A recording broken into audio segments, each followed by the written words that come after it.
Hey guys, and welcome back to my channel. So if I've got this bow on my head, then you already know what time it is here on my channel. I am back with another foundation hunt video. Now if you've already seen the Clinique foundation hunt video, then this is kind of like the drugstore alternative to that, and that the Milani Conceal Perfect is also a 2-in-1 foundation and concealer.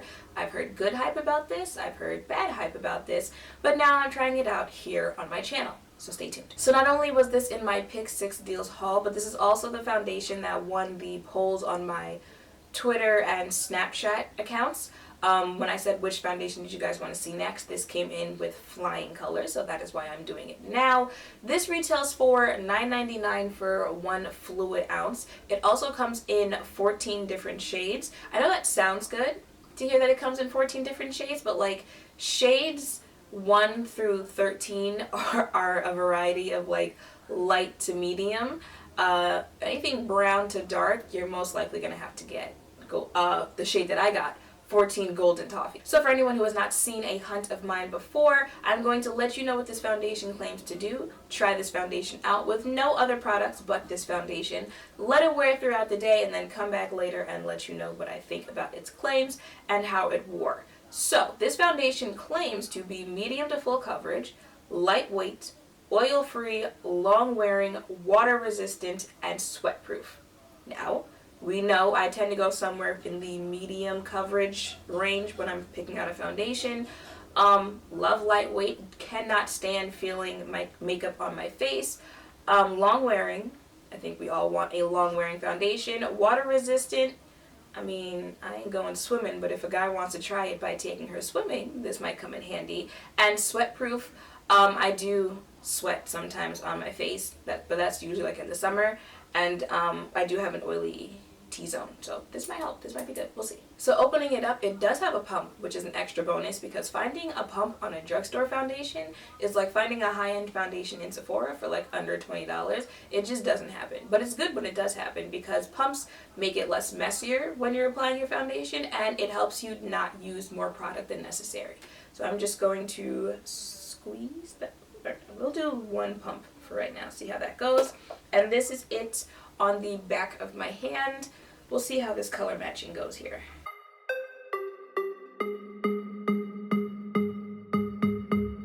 So on this side I'll be using a beauty blender, and on that side I'll be using a brush.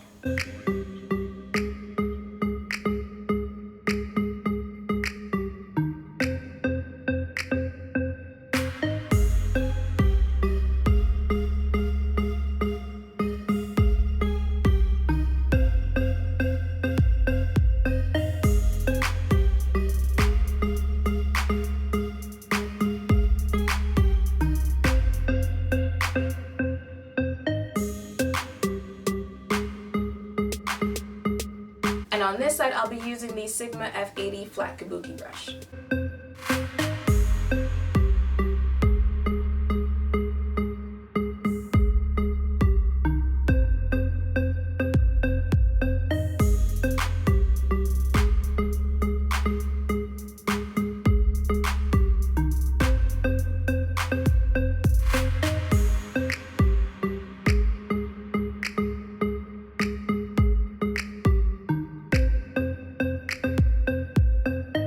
So here it is applied to my face. Once again, this is the beauty blender side. This is the brush side. See, I already forgot which side it was. And as always, I will keep my comments until later on after we see how this lasts throughout the day. So it is 12:07. Are we gonna show? Yeah, it's 12:17. So I will be back 6, 7-ish, and we'll see how this goes.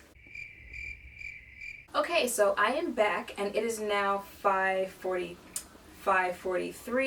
I know it hasn't even really been 6 hours, but I pretty much knew what I was going to say about this foundation after like 2 hours. I will insert a clip of what I looked like when I left versus what I look like right now. So let's just get into this. So let's talk about the coverage of this foundation. This foundation claims to be a medium to full coverage foundation, and that is very true. I would say this is a medium coverage foundation, but buildable to full coverage. I have told you with foundations in the past that they claim to be medium to full coverage, but if you tried going full coverage with them, it would just be a no-go. But with this, I feel like it is medium coverage, but if you wanted to add more layers, you could without it looking cakey on your face. Something else that this foundation claims to be is lightweight, and that is also very true. When I applied it, it was lightweight, and right now, almost 6 hours later, I still do not feel this on my face. Now, something else this foundation claimed to be is long wearing. Y'all, you see my face right now? Do you see this right now? Alright, this is giving me that Josie Marin foundation tease. And if you don't know what I mean, go watch that video right after this one. And it also claimed to be sweat proof. Bruh. Y'all see my T-zone? I have, I don't think I mentioned this in the beginning, I have oily combo skin, so my T-zone is oily, and then the rest of my face is pretty normal except for like some dry patches.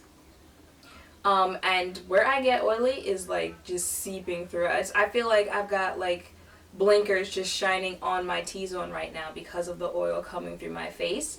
I'm getting to the point here. It said it was long wearing. Guys, my chin looks like this at 2 o'clock. Now if you remember, I left at like 12, and this that you see right now was my chin at 2. So 2 hours later, this is what my chin started looking like. And then the rest of this started happening like shortly thereafter. But, you know, keep in mind, I don't have any other products on there that you would put to keep your makeup matte and set in place. So, like setting powders, setting sprays, da-da-da-da. But, I mean, this foundation alone, like it claims on its own, it's long wearing. No, it ain't. Now for the finish of this foundation. I don't know how to describe it. Like nowhere on the packaging, the bottle, or the website does it say like what type of foundation it's supposed to be, like matte, dewy, whatever. However, it's somewhere in between dewy and matte. There are some foundations that are matte, and they are matte. Like they will suck everything out of your face, kind of like the, what is it?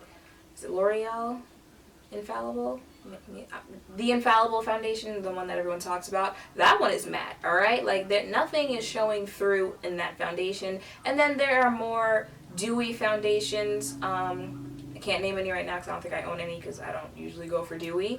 This is somewhere in between there, and I like that about this. I don't like the Infallible just because it is that matte, and I also don't want a dewy face because, like I said, I have oily skin. So I like where this is on the finish. I just need products on top of it because this can't actually happen to my face. Another thing about this foundation is that it is a 2-in-1, so it is a foundation and it is a concealer. The directions are to apply it on your face like you would any type of foundation, and then apply the same product on your face like you would a concealer.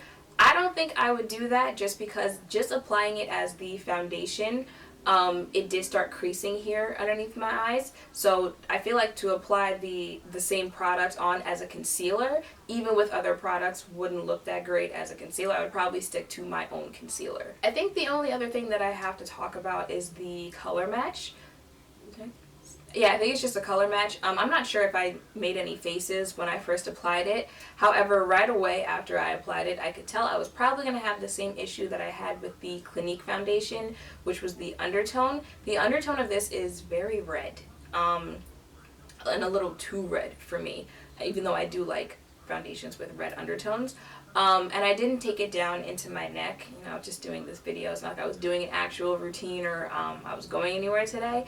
So I feel like if you allow it time to dry, because even before I left around noon, I feel like as time went on, it was getting a little bit better. So I feel like with time, with other products on your face to kind of bring color back into your face, and taking it down into your neck so that it can blend, that it'll be a little bit better as far as the redness goes with the undertone.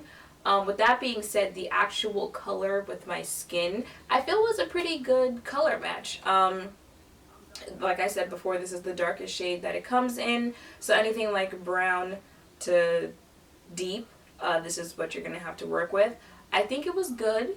It oxidized. And like I said, with other products, I feel like this is one of the better color matches that I've had on my channel. So with all of that being said, would I recommend the Milani Conceal Perfect 2-in-1 foundation and concealer? Maybe. Like this gets only 1 thumbs up, not 2. Sometimes I know like right away, like yes, I would recommend this, or no, I wouldn't. With this one, I am gonna have to see it with a full face on and, you know, actually apply the whole way through, I guess you would say. The next video I do is going to be that do these oval brushes actually work? So with that one, I will use this foundation and a whole face of makeup to see how this works. It's just by itself, it's just too hit or missy to actually recommend it. I liked, you know, the feel, the coverage, how it blended, how it applied, but the color and the undertone and this, my T-zone thing, is just throwing me off, so I can't really say anything yet. So I'm going to have to say, unfortunately, wait until my next video to see how it works with this foundation. But right now it only gets like 1 thumbs up. So if you don't have oily skin and you can find or you know, like the undertone is something that works for you, then I would automatically say yes. But if you're oily like me and you know you're like my shade or dark or anything like that, wait until the next one and I'll know definitely in that one if this is something I would recommend. So that is it for this video. I hoped I somehow helped by, you know, showing you the color, giving you my first impression and review. Make sure to thumbs up, comment, and subscribe down below. Thank you all for watching, and I will see you in the next one. Bye!